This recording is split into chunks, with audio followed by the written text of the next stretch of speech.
Hey guys, what's up? This is Terrence Chan here. I'm here in my office. We're at the Ultimate Gaming office. This is the very first episode, podcast number one. We're calling this Under the Gun at Ultimate Gaming.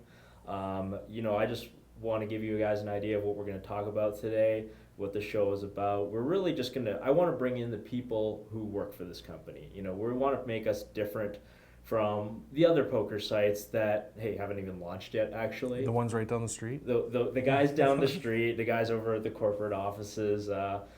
Basically, we're the only guys up and running, but we want you guys to know that we're real people here. You're not going to see this, I don't think, from any of our competitors. So that's the idea behind this show, and I can't think of a better first guest. He's actually like the perfect guest for this because we're just going to keep it real here, and nobody keeps it real better than my very first guest, Scott Yeates. He is VIP Scotty. He is the director of poker operations here at Ultimate Poker. And, Scotty, welcome to the show. Thank you. I just want to talk about your history because you're a legend in the online poker world, to be perfectly honest. For those who don't know, Scotty designed the Poker Stars VIP program. He's working on putting the finishing touches of our Ultimate Poker VIP program. Yeah, where do you have that? Yeah, We'll show that on the screen. Yeah, this is the only part that you guys get to see right now, unfortunately. But we're gonna have details for you real soon, promise. But first of all, I just want to talk about how you got into the online poker thing because I remember when all you did was play poker. I used to work at Poker Stars too, and I used to email emails, I got emails from this guy, and how did you just end up becoming somebody who was well known for player retention and that kind of thing? I started playing poker in like 93. Somewhere around 93, I started going to the Bicycle Casino Club in Southern California, LA Shortly area. after the legalization of Hold'em. I'm not sure. When did that become legal? I think it was 87? it was like late 80s. Like Yeah. they only played draw in California or I something. worked night shift for a printing company, and one of the guys said, "You want to go play poker?" And I said, "Sure." And he drove us to LA, and we back then the bike hadn't expanded, so if you got there Friday, we got there Friday night like at midnight, and you had to wait an hour to play poker. Wow. How many tables were there? It was a lot smaller than it is today. I don't remember how many tables it was, but there was like 5 1-2 stud tables, Yeah. and I'd get on the list for the 1-2 stud, and I'd sit down and I'd play every hand to 7th Street, and I would lose every week. It was shocking. Yeah, that's amazing. And so I It's bought probably like a 1-2 no ante game too. Right. Yeah. So then I bought a book. I just remember this big stud book, and I started reading it, and everything I was doing was exactly wrong. Right. Who wrote the book? I don't remember. I wish I remember. I just remember it was a big like workbook. It was. It wasn't like a real book. It was like someone put together a workbook. It's like spiral down. Right, and it explained to you the process of how you win and your starting hands, and it was like opened up a whole new world for me. Right. So I went that Friday night, and I was all excited, and I won $21, and that was the first time I'd ever won money playing It was poker. that kind of thing. So if a king raises and an ace re-raises, it turns out that like Your pair- 9-8-6 or whatever. Your pair of threes probably aren't any good, Yeah, especially like, when your you other two might- threes are dead. You might be chasing. There's no antes in the pot. I was the typical player where my hand is everything, and I'd never considered what was going on. So like my first live poker experience was like limit hold'em, and I remember like one of the very first hands I had queens in the big blind, and somebody raised and I called, and like the board came out garbage, and I checked and called like every single street, and I think I went check on the river. And then he's like, I have nothing. And I'm like, I have these. Are these good? And everybody at the table was like, oh my God. I think I had a list on that a straight flush beats a straight, and I think I kept that so I could keep track of what my hand was. But I won $21 that first time, and then I had it in my blood that I just wanted to get better at this thing. I saw players that I got to be smarter than that guy. I should be able to play better. How can he play so much better than me? And so I just kept improving. So it became a hobby, and it was like one of the most important things in my side life was when can I go to play poker? And then tournaments started, and the tournaments in LA back in those days were always big tournaments. So they were always like, and when I say big tournament, I mean $300, which was a huge tournament. And they wouldn't offer these little tournaments because in those days it was thought that tournament poker was bad for poker because it takes too much money takes out. too It's much just money. something to get people in the door. Right, so we would drive 2 hours to an indie casino to play a $50 tournament because it was the only place you could play a $50 tournament. So all that's changed now, of course, but so And then someone told me at Commerce Casino, I'm going to go home and play poker. And I said, what does that mean? Yeah. And he said, oh, I play in this place called Planet Poker, and we play for real money. I go, real money? And he said, yes. So I opened up an account, not at Planet Poker, at one of the sites that went out of business. So I've been through that a few times. Yeah. And I was hooked. It was like the greatest thing in the world. I didn't have to leave home on Friday and Saturday nights to go play poker. I was working in the printing industry. Fast forward a few years, and I realized the career limitations of working at a printing company. So I quit to take the summer off. You were one of the people who probably saw like print media getting taken over by the internet. Yeah, and they were in denial. You know, Yeah. I had customers that spent $50,000 a year with me, and I went out and asked for projections for the next year, and they said, we'll be lucky if we spend $5,000 with you. Right. And I told my sales manager that, and he said, just put them down for 55 and we'll see what happens. I go, all right, I don't want to stick around and see what happens. People are in denial. They're in denial, and I already know what's going to happen. So I took the summer off, and that was the summer moneymaker, won the World Series of Poker. And you were just grinding poker then? You were just grinding online poker basically after you quit your job? The plan was to just do it for the summer, Yeah. because my boys were coming in, and you can't get a new job and say, oh, I need 2 weeks vacation to go on vacation with my son. So I was going to have just the summer, and I think I won like 14, 20,000 that 3 months. And I said, wow, this is interesting. And we went, and the wife and I, over the next couple of years, we went to Aruba, Australia, the PCA cruise. All the fun exotic tournaments. Yeah. Right, and it was like, and people didn't know how to play back then, I think 2003, 2004. So it was very easy to win these tournaments and these packages and play the big tournaments. So, but I knew I needed to get a job. This was just temporary. Luckily I did. So It turns out poker wasn't easy forever. No, and I didn't see that coming. Yeah, I didn't see how tough it was going to become, but I knew that I needed to get a job. There's a future in it for a very small portion of people, very small. And I knew that I wasn't one of those Super 1%ers. talented, super hardworking people. Yeah. So one of the things I did back then is I would email PokerStars and Party Poker weekly with how they could improve their site. Yeah. And I struck a nerve with PokerStars when I started talking about what they needed to do to combat rakeback. That in my email, I think PokerStars never offered rakeback. That was like their thing. Every other site was doing it, but they didn't do it. And so I emailed them telling them, if you give 50% rakeback, everybody else will just give, or if you give 25% rakeback, everybody else will just give 50% rakeback, and you'll be in the exact same spot you're in today. Exactly. So you need to think of something more that differentiates yourself. Exactly. More interesting. And I was shocked at the email that I got back. The email I got back was, "Do you want a job?" And that's pretty cool. I thought, wow, that's amazing. And I was running so hot. At that time. I'm thinking, no, I don't need a job right now. I'm winning everything. And I just had my most cooler month ever. Yeah. And so I emailed back, yeah, what about that job? Yeah. so that's, and then they turned on the switch. And so the other hindrance was my wife lived in this small town in Southern California, within 5 miles of where she was born, within 5 miles of her mom, 5 miles of her brothers, all her family. Okay. And so I didn't think she'd want to move. And so when I did the interview, they asked if I'd be willing to move to Costa Rica or Isle of Man. And I said, no, I can't, because my wife. And so I told her that when she got home. She goes, what are you talking about? I want to get out of here. I want to see the world.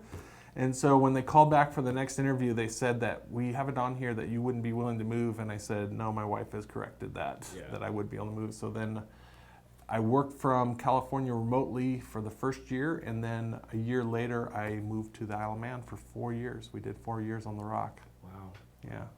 Yeah, living on the Isle of Man, that's not somewhere I've been. I was in Costa Rica for a number of years, but I never went to the Rock. That was after my time. But I imagine that you have like a lot of just playing home games over at the Isle of Man. It's a lot of rain and sheep, right? That's pretty much it. We played home games till 6 in the morning. Yeah. I would go home, get dressed for work, and go into work, and then the big boss would come into my office, and my wife worked there too, so she sat next to me, and she said, "You look like a zombie when you were talking to him. You can't be staying out all night playing poker." But it was a fun experience. It was I recommend it for everybody to live outside their their country. I mean, That's it's just obvious. a huge learning experience about cultures and political correctness and everything that you think you know about your culture, then you go to another culture. It's just a huge learning It helps you understand experience. like your own home too. Like, Yes. you just don't Yes. understand like, oh, like Americans do this or Canadians do this, and you don't realize this until you go Why? somewhere else where they don't do this. Right. And Right. yeah, it's interesting.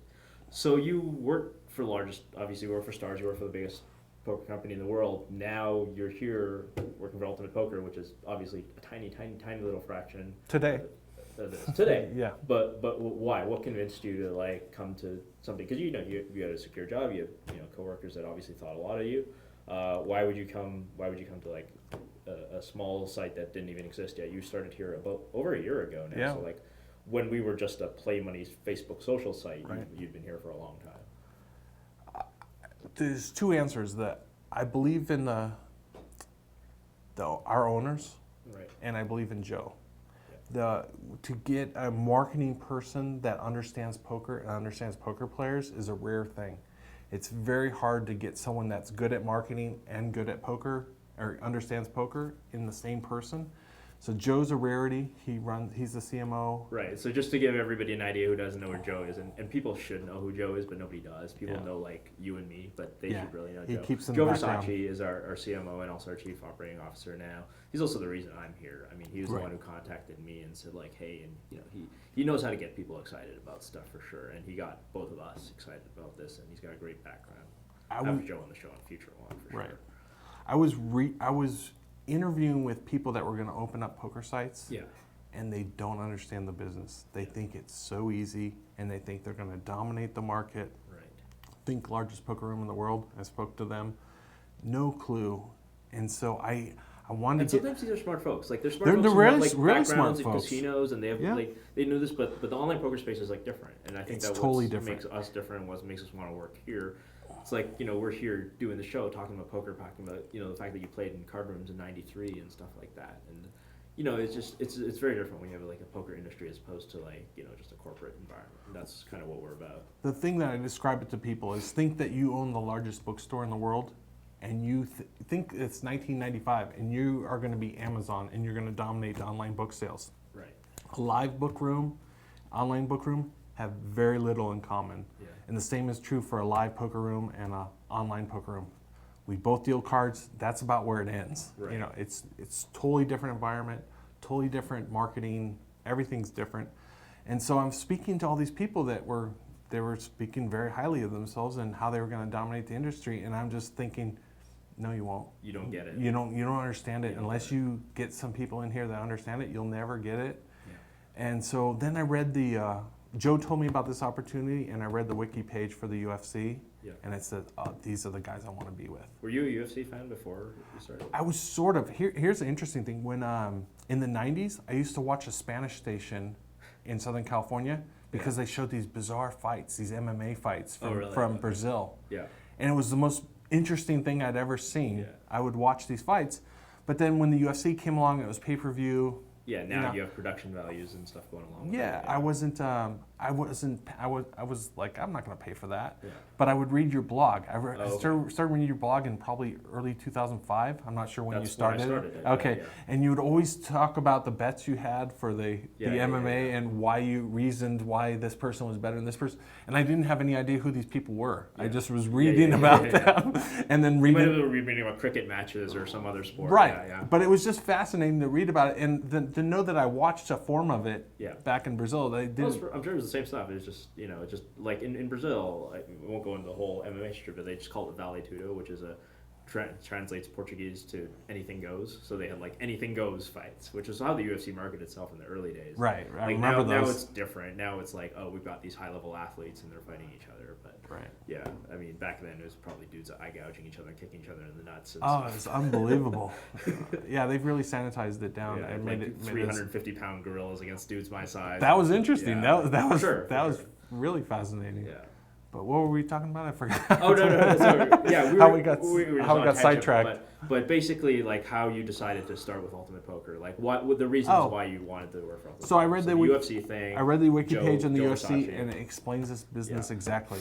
you're going to lose money, lose money, lose money, And then you make money. and then you make money and you dominate the sport. Well, the other parallel, of course, is that the UFC was like totally illegal in like 48 states or 49 states when it It's started. so similar. you It's know. unbelievable how similar these two different businesses are. Right, and there's obviously like moral opposition. Oh, you can't have this violent cage fighting thing where Same people thing. beat each other's brains. Oh, you can't have. You'll have kids gambling, and you'll have people losing their houses, and Right. it's exactly the same thing. Yeah. Yeah. One of my tweets, I even got a retweet from Lorenzo Fertitta. It said like, UFC was illegal in every state but one, and now it's legal in 49 out of 50. And I said the same thing about poker. Just time will come. And I got a retweet from our real boss, real boss, the big guy. Yeah, the Lorenzo. So you've been here for over a year now. You're the director of poker operations, and for people who don't know what exactly that entails, Scotty gets to decide. Obviously, with a lot of player input, with a lot of input from the rest of the team, what games we're running. So what limit are we running our cash games? What buy-in levels are our MPTs, our sit and goes? What should the payout structures be? How much rake do we charge? How much of that rake are we going to contribute back into promotions and bonuses and all of these things, and but talk us through like how you make these decisions, because like for me, I've been around poker a very long time as well, 13 years. But if I'm running I can decide at 9 p.m. I'm running like a 6 max tournament that's like a $33 buy-in. How do you decide like what to run at 9:15 or 1:30? Because I would just be making stuff up. We actually just reorganized our schedule August 1st for version 2, which is going to be coming out soon.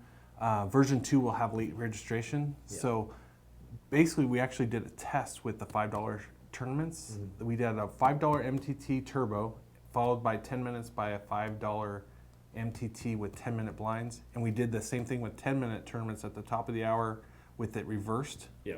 Because we're trying to figure out which people like better. And it turns out they like whatever's going next. Yeah. So it They just want to be action. It just confirmed what we thought, that whatever's starting next at my level, that's what I want to play. Right. And so we've just reorganized the schedule so that everything's like a half hour apart. So there'll be a turbo, and then half hour later there'll be a 10-minute blind tournament of the same level, because with version 2 we'll have late registration. Right. So in theory, you'll be able to log on any time of the day, and you'll be able to play your level of tournament right then and now. You'll be able to register. So that was the big change we made August 1st. Right, because it's the easy thing to say, like from a player's point of view, and we're both players, so we both kind of understand like the choices that a poker room makes. Oh, just give us anything. You're an online poker room. Have every limit from 1 cent, 2 cent to 1,000, 2,000. Give us everything. 9 max, 6 max, fast tables, not fast tables. We want everything. We want heads up everything. But there's a reason you can't really. You can't give right? everything, because then nothing runs, Yeah, or and just fewer things run. Right, and like we just have to be honest about that and just Yep. say like, hey, we've got this many players, and we're not gonna, we don't want to bullshit the people and say give them this reason or that reason, but we have reason for doing stuff. I was in my office a month ago, and there was 4 of 9 registered for the 50-cent sit and go, and 4 of 9 registered for the 25-cent sit and go, and they were all different players. And I was just sitting there banging my head on the table, going, "Come on, guys! You can have just as much fun just moving down a level or moving up a level." And Right. so we got rid of the 50-cent sit and goes because Exactly. we don't want to have those 2 choices, because then you have fewer games. But then people bitch. Like the guy who's Well, like, I wanted to play a 25-cent sit and go, well, not a 50-cent sit and go or whatever. Right. There's always people that are going to complain, and you can't guide your life by people will complain, because the truth of the matter is someone will complain about everything you do. So. Like you want player input, obviously. Like Yeah. the whole business runs. You can't just not listen to your players. Right. But there comes one of the things that you took the most criticism about until very recently was 50 big blind decision. So that was like one of the things that consistently showed up and said, Scotty, why are you doing it this way? Talk a little bit about why we did it this, like why we launched with this 50 BB game, and then why we decided to kind of move away from that. Well, it was in the plan that we were going to move away from it eventually. Right. So it's just a matter of timing. I didn't know if it was going to be 2 weeks or 2 months or 3 months. But I remember the glory days back in 2002, 2003 with Party Poker, and they had 50 BB games. And I thought, these are the greatest games on the earth. They're just great. Right. And I thought we could have some of that same interaction with our customers and protect our people from going broke faster. And it was just something that I contemplated that if I ever opened up a poker site, I might try. Yeah. And when you're the only poker site, it's a no-brainer. Yeah. You got to try it. There's no downside. And we experimented with lots of. I mean, I remember like our launch day. You had like 5 BB table, or was it 10 BB? I don't even remember. Well, that was something interesting we saw from a European site. Oh, okay. And because the people just want to gamble and Yeah. get it in, but it didn't take off here because the people aren't used to it. Actually playing poker. Yeah, we don't have the experienced that experienced group of players that are that's what I want to play and have fun with it. Right. But so we took them off after the first milestone. Yeah. I think that was the only time they ran. Was someone was trying to find a seat in the table for milestone, so they actually ran then. But yeah, makes sense. But yeah, we gave them a try that it didn't work out. We'll give lots of things to tries that won't work out, but we'll learn. What do you think of milestone hands? Like, is that something like, because you see this big, huge increase, it creates a lot of like, as soon as a milestone hand hits, it's done. Like, do you think it's a good thing? I think we need to get better at doing it. Okay. So we're so new that all of our tools are so primitive. Yeah. Stars moved to the counter on the table. Yeah. Because we need to do something similar because, to be honest, a 9-player table, 2 players realize it's a milestone and the other 7 don't. Yeah. So we need to be able to pause the table before the flop is dealt. Everybody's posted their blind ready to go and let them know that $500 is on the line if you win this hand. And if you'd say 25 cent, 50 cent, no limit hold'em table, that's a great overlay for your prize, for your pot. Right. There's and nothing that's you can pull. obviously, a software thing that we need to kind of make an improvement to the software. Yeah. And that's one of the nice things about working for a 40-person company as opposed to a 1,200-person company is that we can walk over to our CTO's office, across the hall. And say we want X, Y, Z. Yeah, and he'll try to get done. Yeah. Like obviously certain things are different priorities, and one day I'll bring Chris Danik in here, whose job it is to kind of talk about. Oh, don't do that. Don't. Chris is ban him from the start. Well, hey, you and Danik have a rivalry of who can say the most appropriate things on a public forum anyway. So I feel like it's only fair to say give him opportunity. I'm just kidding. Danik's a great guy. Up here, well, it's here on the show. Like Yeah. Here on this podcast, we are totally uncensored, totally unfiltered. All right, good. I figure eventually, if I'm gonna get fired, this show will be how we do it. Oh, very nice. So I figured. I'm glad you have your plan written out. No, I figured I want to do a few of them with normal folks, and then I'm gonna have Randy on, and then when we have Randy on, basically, all shit's gonna just break loose. And He's the greatest. Randy is the best. I can't wait to see. But that I can't have interview. him on at the beginning because I need some experience first, because I need to handle like normal people, and then Alright. and then if I do get fired after the Randy show and after we put it on the internet, I would at least get to say that I'd like got a few of them out of the way first. Yeah. So I would get like week 1 just Alright. blitzed off, and Tobin and So, Joe both. so you got it for your resume. Yeah, So- exactly. I just I don't want this to run for a little while. Alright. I'm having fun. Are you gonna have me back for show 1000? Yeah, exactly. I want to book myself in. What day is that gonna happen? Yeah, well, Brad says I should do one of these. Our creative director, Brad Olson, says I should probably do one once a week. So 40 years from now. All right, so we'll have to do show 100. So Yeah, two years from show now, 1,000 I'll be could on be, show could 100, be an issue. I mean, and I'll come back. I was on show 1. exactly. Well, yeah. Well, this was awesome. I'm really glad that you took the time to sit down with me and we could chat a little bit about. We just, this is what the show's all about. We just want to give people an idea of what it's like to work here, because it is fun working here. We're all kind of doing. We're all dream poker here. players. We're all working for you. So what better job? Doesn't would we seem have? like it sometimes. Obviously, none of us could hack it in the actual world of playing poker, which is why we have jobs. But we're Some like, of us. Next I think thing. you might be an exception. So- You're just a masochist and wanted a job. Yeah, it was scratching the itch, Yeah. But it was fun. So I'm having a blast here, and I'll still get to play a little poker. I'm going to Florida at the end of the month. Yeah, I just heard that in the meeting. So You're fun. we're trying to get a group together and go play that big tournament at the Hard Rock at the end of August, and other Team U pros, and we'll all head over there and 10 million guarantee? 10 million guarantee. Are you think I'm gonna make it? So I don't see how. well, I think it's a re-entry though. Okay. It's a 5K re-entry with 3 starting days, so I think they've got a shot at it. But I really don't know. I've heard some people say like they're definitely not gonna make it, and some Yeah. people think that they will. I don't know. But if you're a betting man, I would bet against, which means they're probably going to make it. yeah. Well, With my track record. this is the guy who thought he could beat craps. So Yeah. we'll say that story for show Nah, 100. I didn't He think had I a could. system. I was testing someone else's system. I wasn't sure.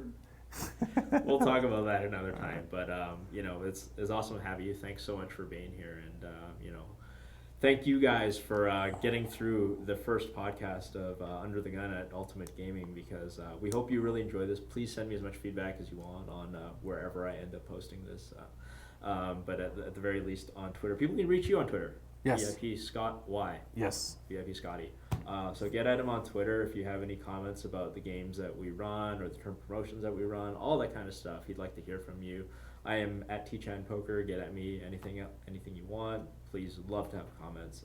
Thank you guys so much for listening. Be back next week with a new exciting guest as well. And thanks again. See you next time.